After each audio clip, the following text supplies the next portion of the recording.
Yes. Dane, excuse me, I'm sorry. Before you get into that, could you just introduce yourself and tell us all who you are for the people who listen to the recording and don't know you? Yeah, a little bit of a bio here. I'm sorry. I'm with the website GeoEngineeringWatch.org. Michael Murphy and myself, there's a few of us that are part of that site. I have a background with Bechtel Power Corporation in renewable energy. Worked on one of the first commercial solar plants in the continental U.S. My home was on the world's largest renewable energy magazine. That's how I got onto this issue. I'd been told about it, but it was frankly very skeptical.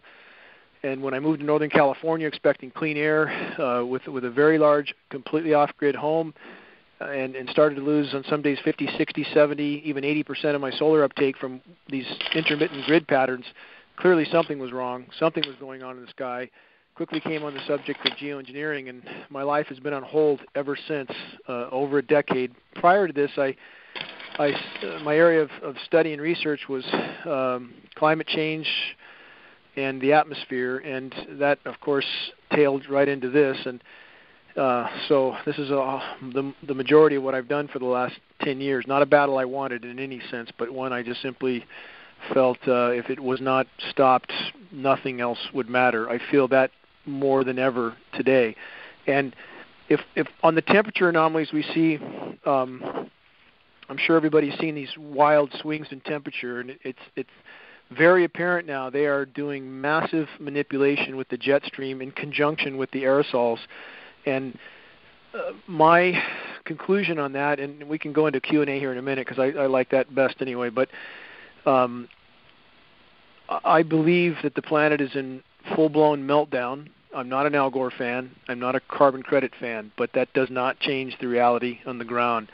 Geoengineering appears to be, from my research, the largest single causal factor. We've been not very kind to the planet. I don't think anybody can argue that one, but geoengineering is by far the largest wrench in the works that appears to have triggered climate feedback loops.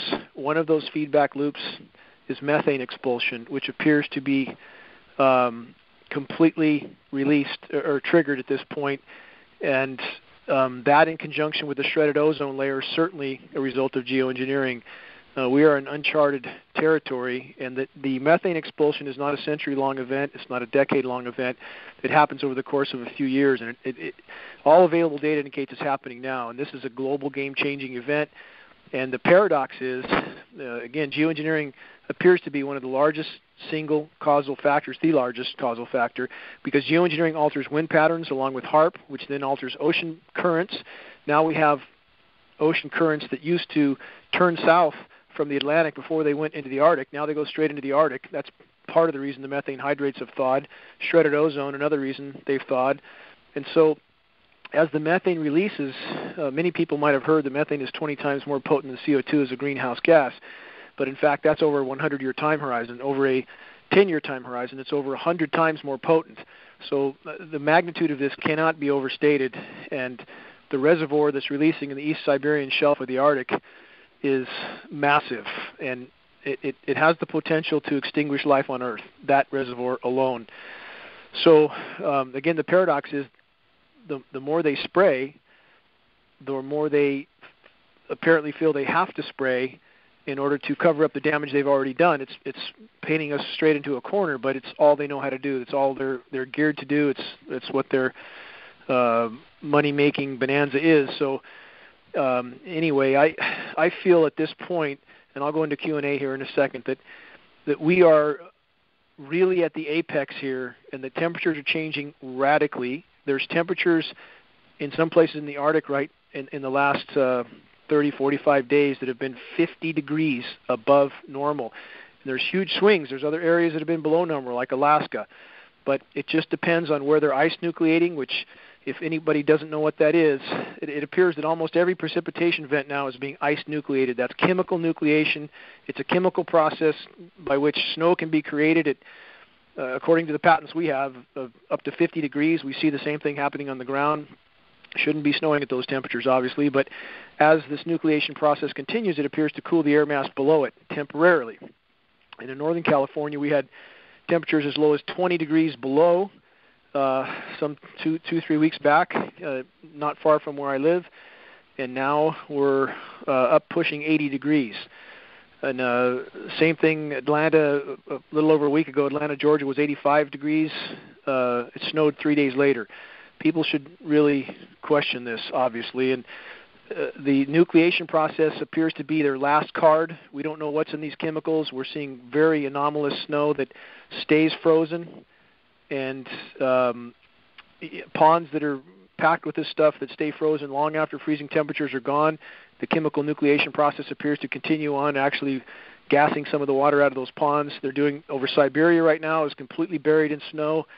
The radar, we can see them ice nucleating. You can see what was a rain cell that flashes out the snow as it's got this material dumped on it. So anyway, I'll go to Q&A, but I believe right now that what they have triggered is so cataclysmic, and paleo data backs this up, paleoclimatic data, that they now are in total desperation trying to cover up what they've helped to cause, and now the stakes are as high as they could be. And even to put this in perspective, the Arctic Methane Emergency Group, AMEG is the acronym, a lot of geoscientists there, Ken Caldera is one, if anybody's familiar with his name, but their latest proposals to stop this methane are to use the ionosphere heaters, which are the HAARP facilities around the globe, and try to use opposing frequencies to nuke the atmosphere in a desperate and completely destructive attempt to degrade the methane before it completely saturates the atmosphere. So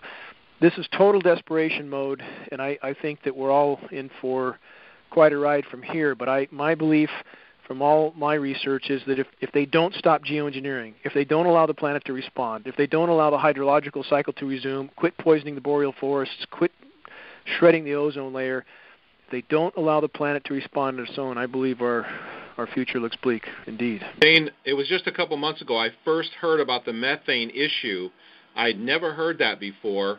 And could you explain how that works to people who've never heard about that? I think a lot of people have not even heard about that before. Methane, I mean, how is the spraying actually facilitating the methane release in a positive feedback cycle? Again, I can't, in good conscience, hang it completely around the neck of geoengineering. I mean, we certainly have done great harm to our planet. But that being said, it does appear that geoengineering is the single greatest causal factor. Again, there are certain issues that are crystal clear scientifically. The geoengineering particulates shred ozone, period. There is absolutely no debate scientifically about that fact. We have massive northern and southern hemisphere ozone holes. Really all available data points toward geoengineering being the cause, not CFCs, not chlorofluorocarbons, but geoengineering, as they've been at this for about 6 decades, and that's about the time the ozone holes, southern hemisphere started to develop, northern hemisphere shortly after. And so you have more of the sun's thermal energy penetrating the atmosphere now. You have, although they can create, and they do, between HAARP maneuvering the jet stream and the ice-nucleated particulates and the simple blocking of the sun, they can and do create massive cooling events over huge areas. But it absolutely appears to be at the cost of a much worsened overall warming. So it truly is cutting your nose off to spite your face. And as they alter, as I mentioned earlier, they alter wind currents, which alters ocean currents. Now you have warm water going to the Arctic. Methane is the greatest source of carbon that has the potential to release from the atmosphere, bar none. And this one reservoir alone in the East Siberian Shelf is thought to contain some 10,000 gigatons of methane. It's this frozen methane on the sea floor. If only 60 of that 10,000 gigatons released, that would increase by 400% the total greenhouse gas to date. Only 60 of that 10,000. So you can get an idea of the magnitude of that. If any significant percentage of that reservoir releases, it's game over on planet Earth. So I don't think they can hide this for long. It's changing temperatures by the day, and I think they will try to spin geoengineering into some last-ditch save-all, and it's important that enough people understand it's not a cure but a curse, so that when they try to sell this to us, people will already know better. But that's how the methane is released. It's been happening for many decades. Bermuda Triangle, that's methane release, not aliens. When these methane fields release, it aerates the ocean like a bottle of champagne. Ships have no buoyancy, they go to the bottom. So this has been happening for a long time. But the Arctic reservoir is very, very large, and it's also acidifying the ocean. As the methane releases, much of it dissolves in the seawater as it reaches the surface, and the oceans are acidifying right now at breakneck speed. So this is a multi-edged sword, and none of it good. Okay, so to make this simple for people, they're shredding the ozone layer. More sunlight is reaching the methane depots or these methane reservoirs, and then the methane is being released, causing a further heating, which is then increasing. It's acting like positive feedback and just increasing the whole cycle. Is that basically right in a nutshell? Yes, but it's more of the sun's thermal energies, not necessarily direct sunlight, because, again, global dimming right now, another term many are not familiar with, is fully 20% on planet Earth. That means over the last 5 decades, 20% of the sun's direct rays no longer reach the surface of the planet, again a result of geoengineering. So, I mean, the amount of decimation being caused by geoengineering, it can't be quantified. Again, it's shredding the ozone, altering wind currents, releasing methane, poisoning everything that lives, the boreal forests, which are the lungs of the planet, the northern latitude forests, Siberia, the Pacific Northwest.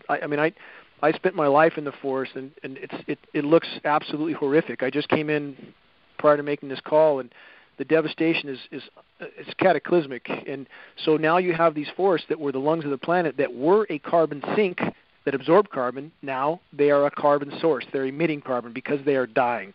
So, I mean, there's nothing that's not being harmed by geoengineering. It is harming everything. But the sun's thermal energy, Russ, again, it's not always in the form of direct sunlight. It's like a cloudy day on the beach. You know, you can still get sunburnt.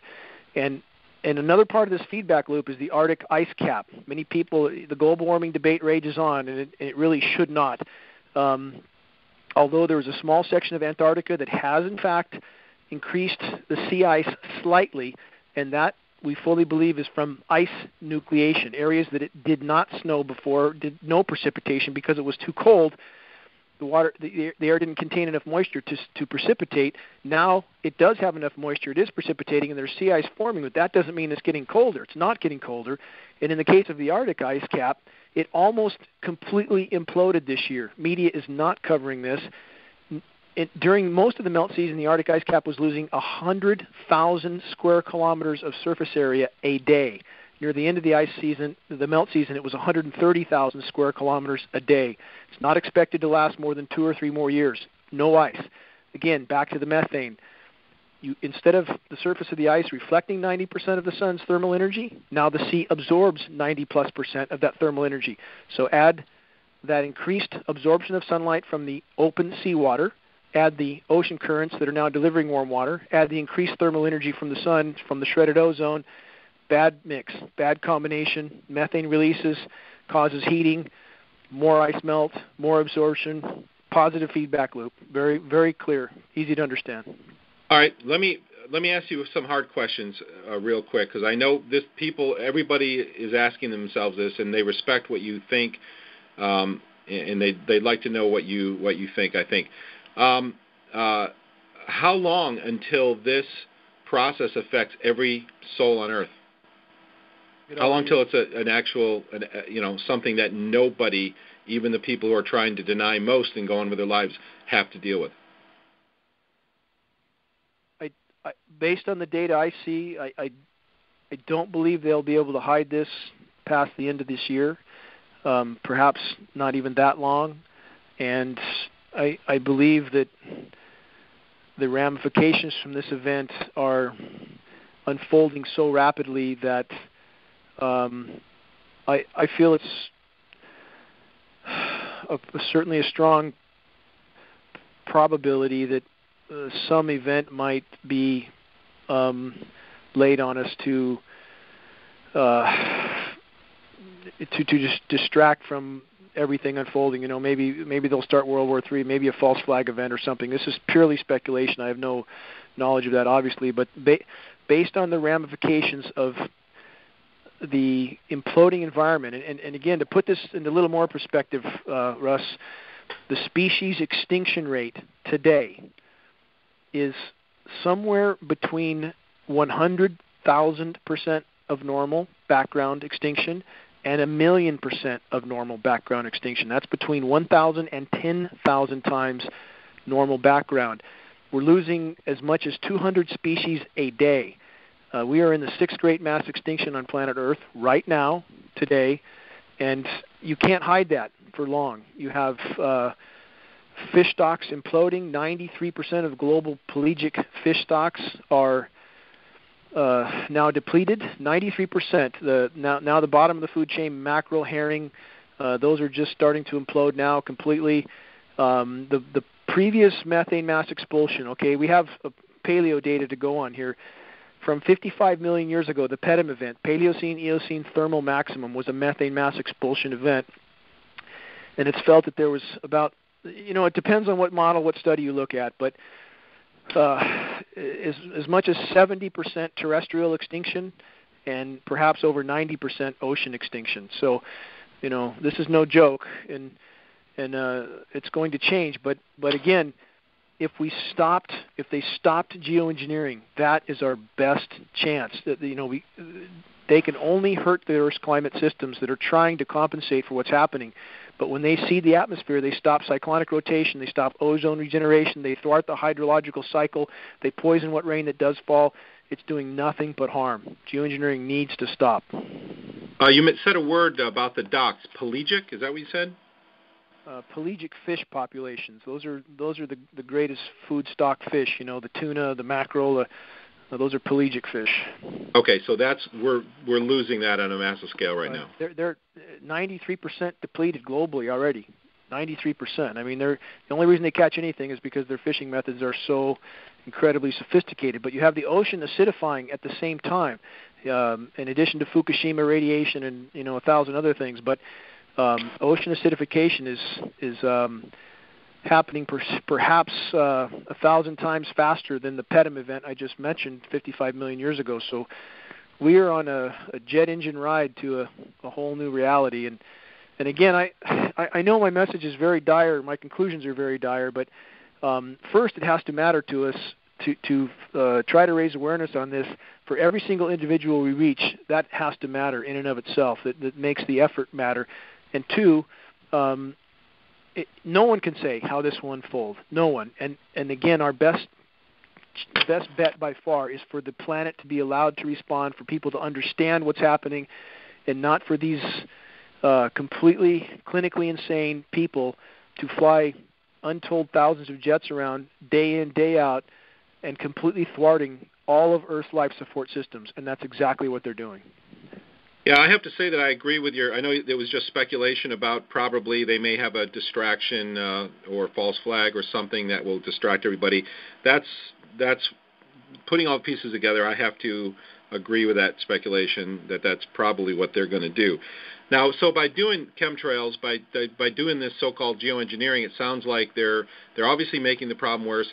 Can't help but to believe they know exactly what they're doing. What do you think? They know they're making it worse, but maybe there's some reason behind it, or any thoughts on that? I think there could be a couple angles. I mean, I think that on one hand, they know it's going to collapse, period, and so they don't care. And I always have to bring up the issue of 1,800 plus nuclear detonations on planet Earth. I mean, what sane group of people would do that? I mean, exposing themselves absolutely positively, strontium-90 in all of our bones. Everything was contaminated from those 1,800 detonations blowing up beautiful South Sea islands. Why would anybody do that? I mean, there's no sanity in this equation, certainly. But I believe, in having spoken to Ken Caldera and having spoken to David Keith at the GeoEngineering conference in San Diego, that from my perspective, I don't think there's a lot of rational thinking in this equation. Not at all. They live in bubbles where the consequences of their actions don't appear to be relevant to them. And so we're dealing with, in my opinion, a complete lack of deductive reasoning here, with no comprehension as to the consequences of their actions. So It's hard to say, Russ, but I believe also that the vast majority of people involved in these programs, the vast majority, have no idea what they're doing.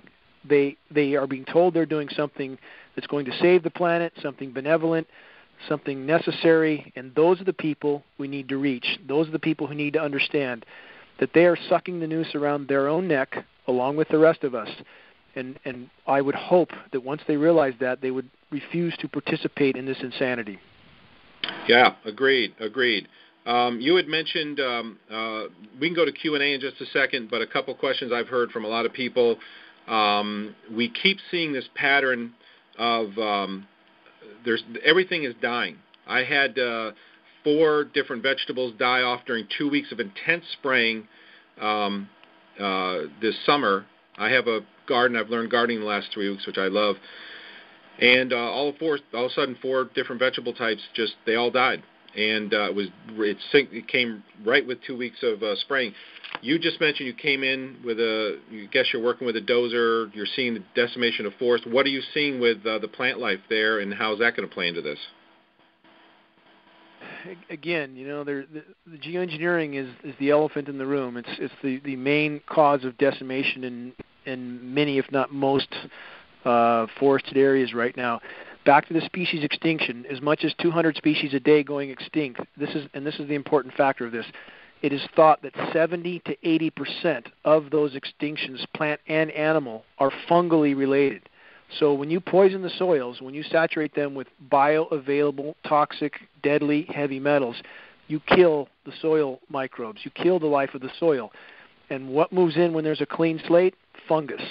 And fungus is decimating everything from the oak trees to the some of the conifers and and every other thing from top to bottom, including people. Fungal sinusitis, epidemic now. Fungus is a very slow, insidious problem, and it's absolutely connected. The decimation of the forest, certainly we're seeing die off. We're seeing trees that are weak. When trees and many other organisms when their roots sense bioavailable aluminum, there's studies on this in particular, so I'll use aluminum as an example, but they shut down to protect their DNA from damage. So they don't uptake nutrients, so they die a very slow, protracted death. And in the case of the forest in the Pacific Northwest, everybody says, oh, it's just the beetles. The beetles are only a symptom of a weak tree, a tree that has been poisoned.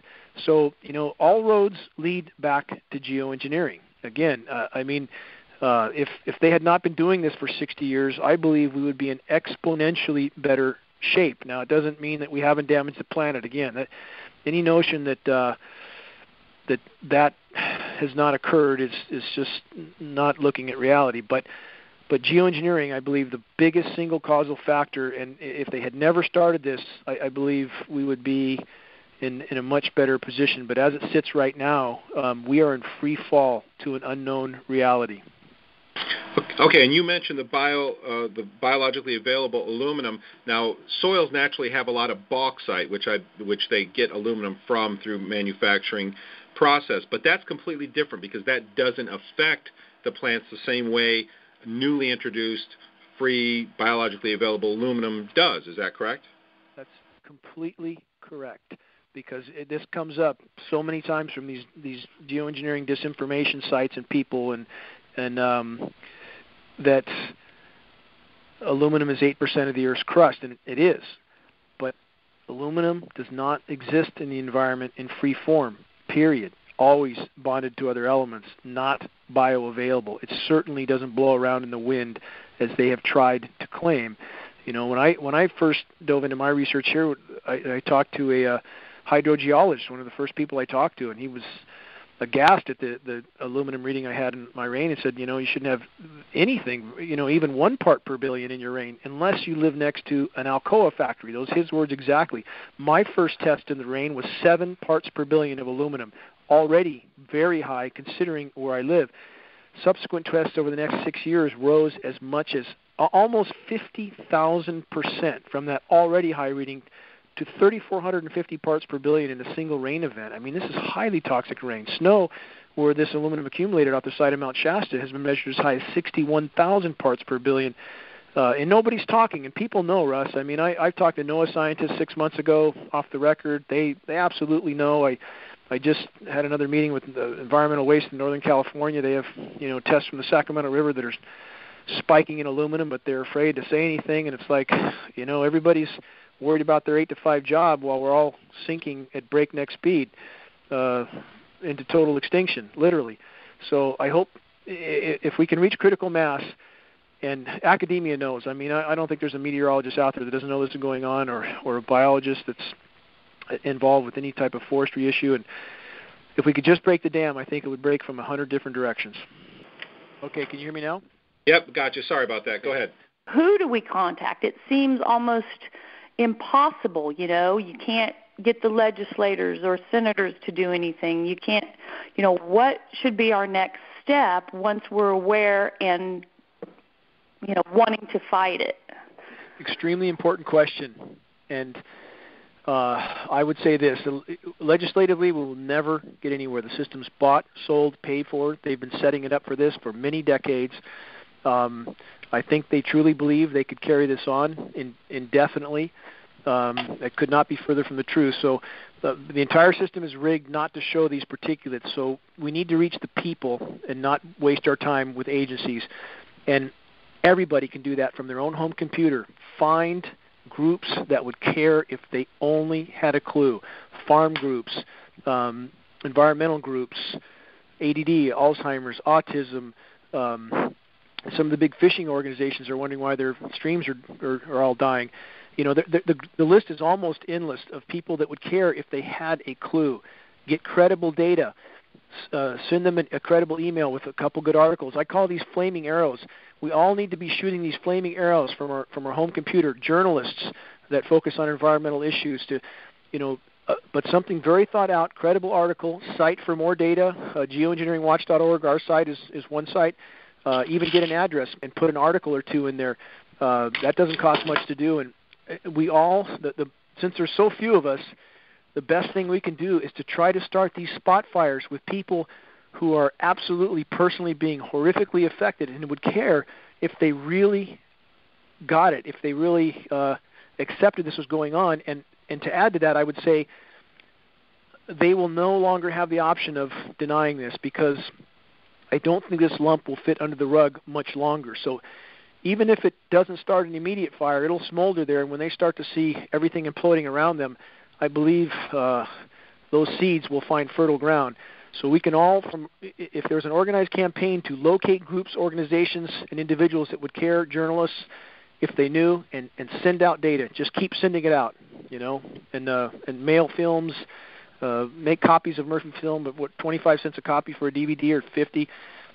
Just continue to shoot out those flaming arrows. With the few of us there are, that's the most effective thing we can do.